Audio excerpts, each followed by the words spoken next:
Drácula de Bram Stoker. Capítulo primero del diario de Jonathan Harker.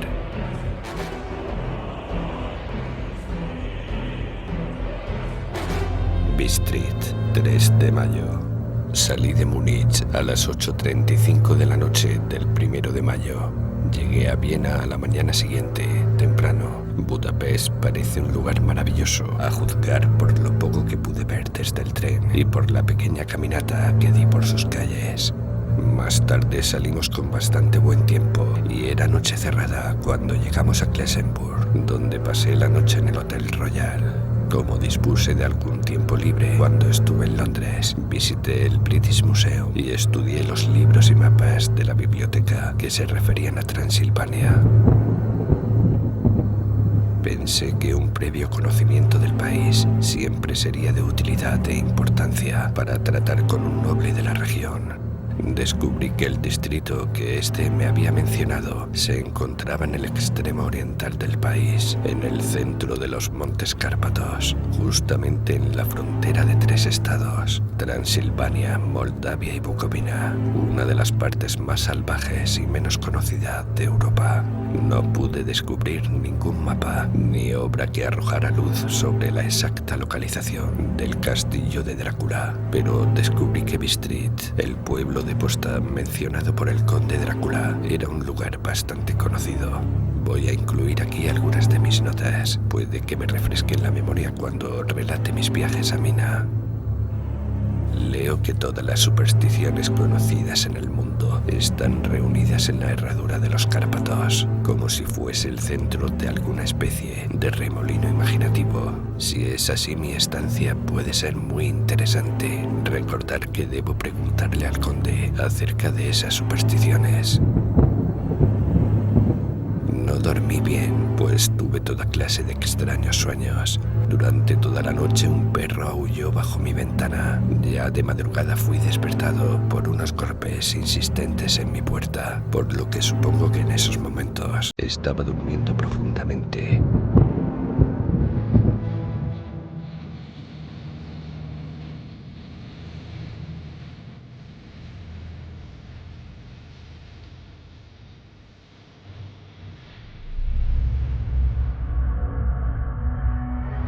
Me apresuré a desayunar, ya que el tren salía un poco después de las 8. Durante todo el día contemplamos un país que estaba lleno de toda clase de bellezas. A veces vimos pueblecitos o castillos en la cúspide de empinadas colinas. Algunas veces corrimos a la par de ríos y arroyuelos. En todas las estaciones había grupos de gente, algunas veces multitudes y con toda clase de atuendos. Ya estaba anocheciendo cuando llegamos a Bistrit. Como está en la frontera, pues el paso de Volgo conduce desde ahí a Bucovina, ha tenido una existencia bastante agitada y desde luego pueden verse las señales: incendios, guerra, hambre y enfermedades.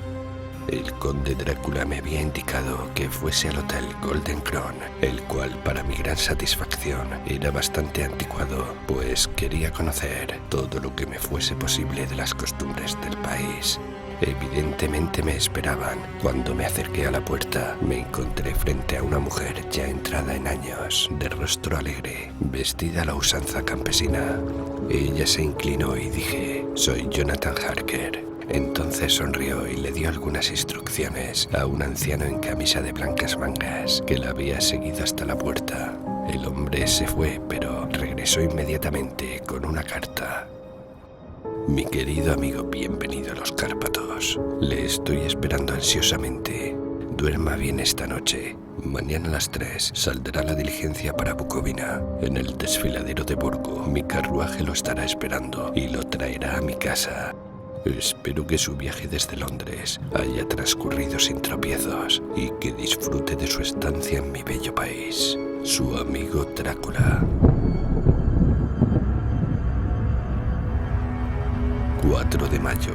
Averigüé que mi posadero había recibido una carta del conde ordenándole que asegurara el mejor lugar del coche para mí, pero al inquirir acerca de los detalles, él y su mujer se miraron con temor. Cuando le pregunté si conocía al conde Drácula y si podía decirme algo de su castillo, ambos se persignaron y, diciendo que no sabían nada de nada, se negaron simplemente a decir nada más. Era ya tan cerca de la hora de la partida que no tuve tiempo a preguntarle a nadie más, pero todo me parecía muy misterioso. Momentos antes de que saliera, la anciana subió hasta mi cuarto. Cuando le dije que me tenía que ir inmediatamente y que estaba comprometido en negocios importantes, me preguntó si sabía qué día era hoy. Le respondí que era el 4 de mayo. Ella movió la cabeza y habló. «Oh sí, eso ya lo sé. Es la víspera del día de San Jorge. ¿No sabe usted que hoy por la noche, cuando el reloj marque la medianoche, todas las cosas demoníacas del mundo tendrán pleno poder?»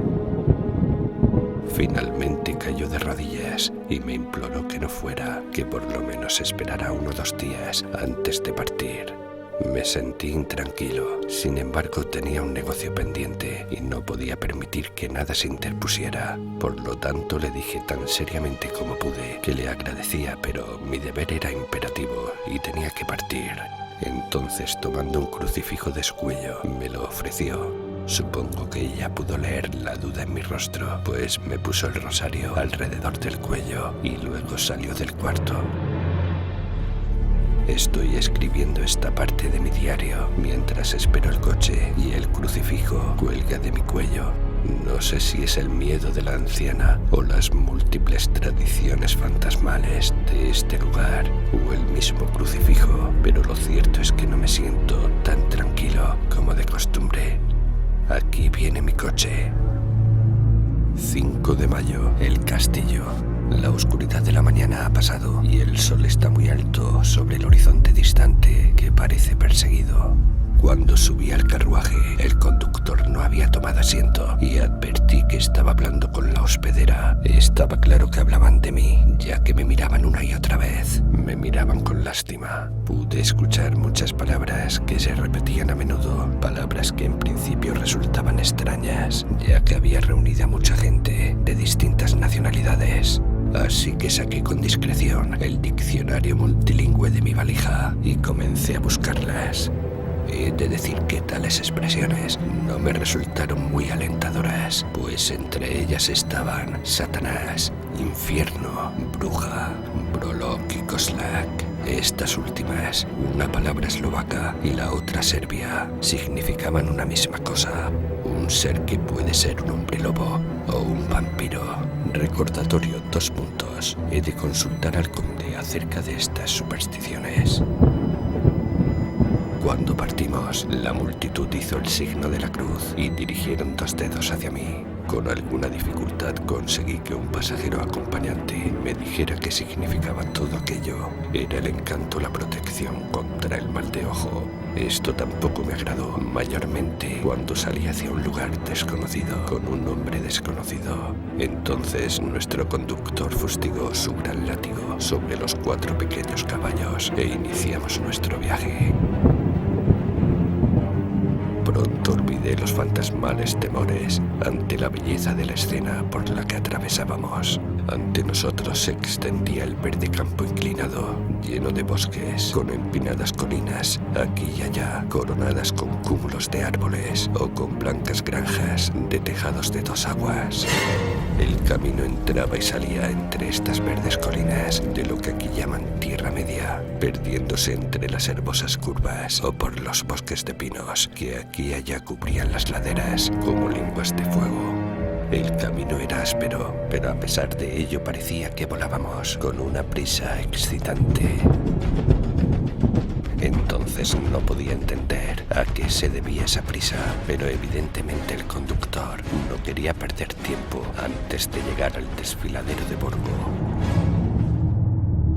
Más allá de las verdes e hinchadas lomas de la Tierra Media se levantaban imponentes colinas de bosques que llegaban hasta las elevadas cumbres de los Cárpatos. Aquí y allá parecían descubrirse imponentes grietas en las montañas. Uno de mis compañeros me tocó la mano y señaló la elevada cima de una montaña cubierta de nieve. «El trono de Dios», me dijo, y se persignó con reverencia. A medida que continuábamos por nuestro interminable camino y el sol se hundió más, las sombras de la tarde comenzaron a rodearnos.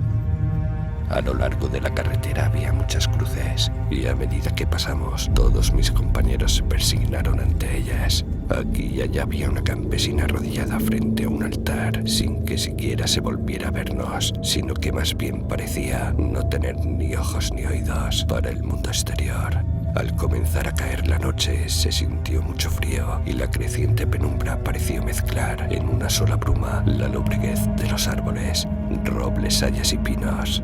A medida que ascendíamos hacia el desfiladero, los oscuros abetos se destacaban contra el fondo de la tardía nieve. Los bosques de pino parecían acercarse a nosotros en la oscuridad. Renacían entonces los pensamientos y las siniestras fantasías engendradas por la tarde, mientras que el sol poniente parecía arrojar un extraño consuelo a las fantasmales nubes que entre los Cárpatos parece que vagabundean incesantemente por los valles. Al oscurecer pareció que los pasajeros se volvían más nerviosos y continuamente le estuvieron hablando al cochero, uno tras otro, como si le pidieran que aumentara la velocidad. Fustigó a los caballos inmisericordiosamente con su largo látigo y con salvajes gritos de aliento trató de obligarlos a mayores esfuerzos. Entonces, a través de la oscuridad, pude ver una especie de mancha de luz gris adelante de nosotros. La intranquilidad de los pasajeros aumentó. El loco carruaje se bamboleó sobre sus grandes resortes de cuero y se inclinó hacia uno y otro lado, como un barco flotando sobre un mar proceloso. Yo tuve que sujetarme. El camino se hizo más nivelado y parecía que volábamos sobre él. Entonces, las montañas parecieron acercarse a nosotros, como si quisiesen estrangularnos, y nos encontramos a la entrada del paso de Borgo. Entonces, al tiempo que volábamos, el cochero se inclinó hacia adelante y a cada lado los pasajeros, apoyándose sobre las ventanillas del coche, escudriñaron ansiosamente la oscuridad. Al final vimos como el desfiladero se abría hacia el lado oriental. Sobre nosotros pendían oscuras y tenebrosas nubes y el aire se encontraba pesado, cargado con la opresiva sensación del trueno. Parecía como si la cordillera separara dos atmósferas y que ahora hubiésemos entrado en la tormentosa. Yo mismo me puse a buscar el vehículo que debía llevarme a la residencia del conde. A cada instante esperaba ver el destello de lámparas, pero todo se quedó en la mayor oscuridad.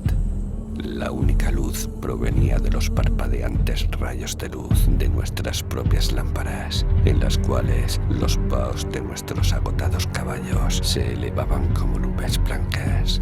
Pudimos ver el arenoso camino extendiéndose blanco frente a nosotros, pero en él no había ninguna señal de un vehículo. Los pasajeros se reclinaron con un suspiro de alegría. Ya estaba pensando qué podía hacer en tal situación, cuando el cochero, mirando su reloj, dijo a los otros algo que apenas pude oír. Creo que fue algo así como 1 hora antes de tiempo. Entonces se volvió a mí y me dijo en un alemán peor que el mío: no hay ningún carruaje aquí. Después de todo, nadie espera al señor. Será mejor que ahora venga a Bucovina y regrese mañana o al día siguiente. Mientras hablaba, los caballos comenzaron a relinchar y a bufar y a encabritarse tan salvajemente que el cochero tuvo que sujetarlos con firmeza. Entonces, en medio de un coro de alaridos de los campesinos, apareció detrás de nosotros una calesa. Nos pasó y se detuvo al lado de nuestro coche. Por la luz que despedían nuestras lámparas, al caer los rayos sobre ellos, pude ver que los caballos eran unos espléndidos animales.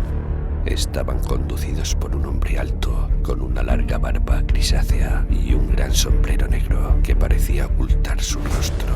Solo pude ver el destello de un par de ojos muy brillantes que parecieron rojos al resplandor de la lámpara. Llegó usted muy temprano hoy Y el hombre replicó balbuceando. El señor inglés tenía prisa. Entonces el extraño volvió a hablar. Supongo entonces que por eso usted deseaba que él siguiera hasta Bucovina. No puede engañarme, sé demasiado y mis caballos son veloces. Y al hablar sonrió, y cuando la luz de la lámpara cayó sobre su fina y dura boca, con labios muy rojos, sus agudos dientes le brillaron blancos como el marfil. Uno de mis compañeros le susurró a otro aquella línea de Leonora de Burger, pues los muertos viajan velozmente. Con una presteza sorprendente, mis maletas fueron sacadas y acomodadas en la calesa. Luego descendí del coche, pues la calesa estaba situada a su lado, y el cochero me ayudó con una mano que asió a mi brazo como un puño de acero. Su fuerza debía ser prodigiosa. Sin decir palabra, agitó las riendas. Los caballos dieron media vuelta y nos deslizamos hacia la oscuridad del desfiladero.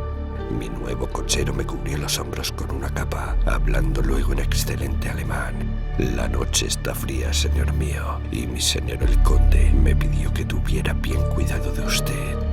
Un extraño temor se apoderó de mí. Creo que si hubiese habido otra alternativa, yo la hubiese tomado en vez de proseguir aquel misterioso viaje nocturno. El carruaje avanzó a paso rápido. Encendí un fósforo y a su luz miré mi reloj. Faltaban pocos minutos para la medianoche. Esto me dio una especie de sobresalto, pues supongo que la superstición general acerca de la medianoche había aumentado debido a mis recientes experiencias.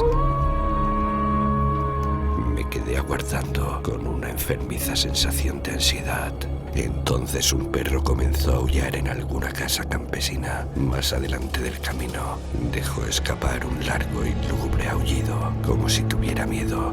Su llamado fue recogido por otro perro y por otro y otro, hasta que nacido como el viento que ahora pasaba suavemente a través del desfiladero, comenzó un aterrador concierto de aullidos que parecían llegar de todos los puntos del campo, a través de las tinieblas de la noche. Desde el primer aullido, los caballos comenzaron a bufar y a inquietarse, pero el cochero les habló tranquilizándolos. Entonces, en la lejana distancia, desde las montañas que estaban cercanas a nosotros, llegó un aullido mucho más fuerte y agudo.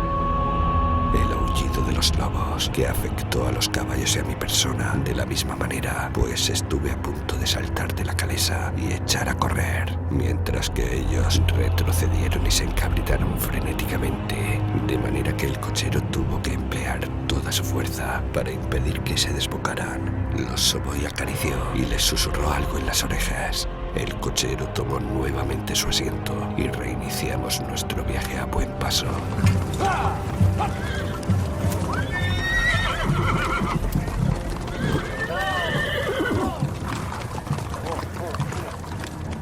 Después de llegar hasta el lado extremo del desfiladero, repentinamente cruzó por una estrecha senda que se introducía agudamente a la derecha. Pronto nos encontramos obstruidos por árboles que en algunos lugares cubrían por completo el camino, formando una especie de túnel a través del cual pasábamos.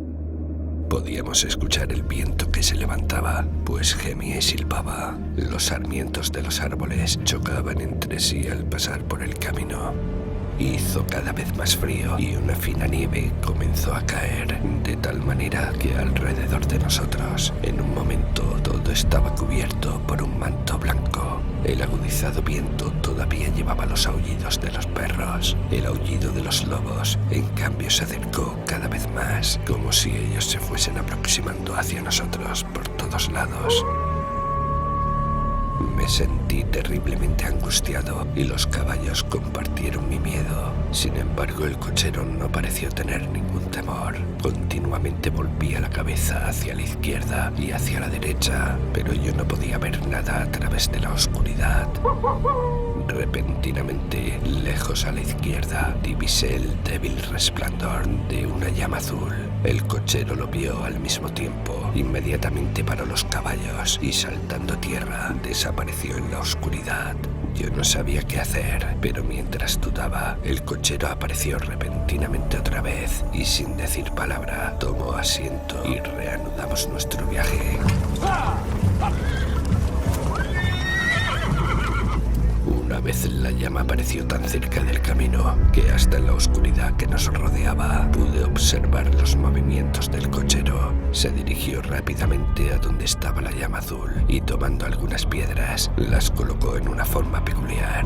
En una ocasión fui víctima de un extraño efecto óptico. Estando él parado entre la llama y yo, no pareció obstruirla porque continué viendo su fantasmal luminosidad. Supuse que mis ojos me habían engañado debido al esfuerzo que hacía en la oscuridad. Luego, por un tiempo, ya no aparecieron las llamas azules y nos lanzamos velozmente a través de la oscuridad, con los aullidos de los lobos rodeándonos, como si nos siguieran en círculos envolventes.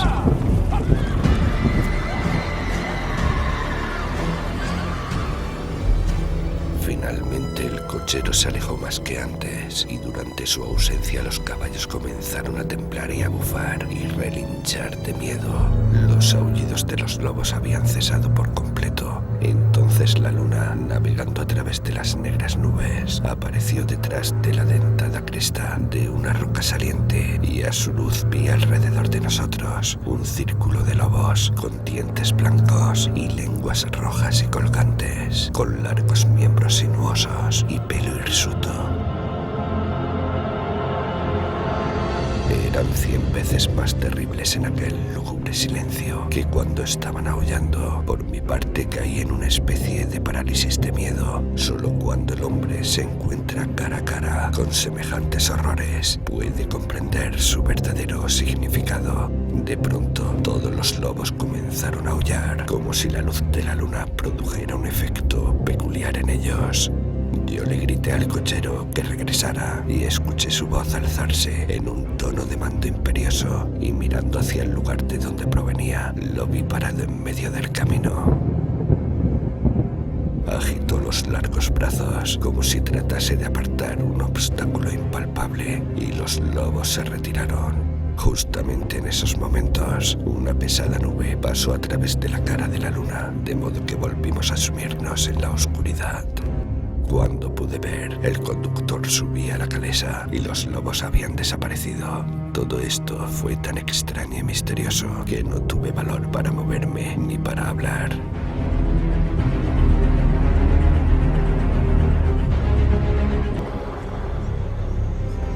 El tiempo pareció interminable mientras continuamos nuestro camino, ahora en la más completa oscuridad.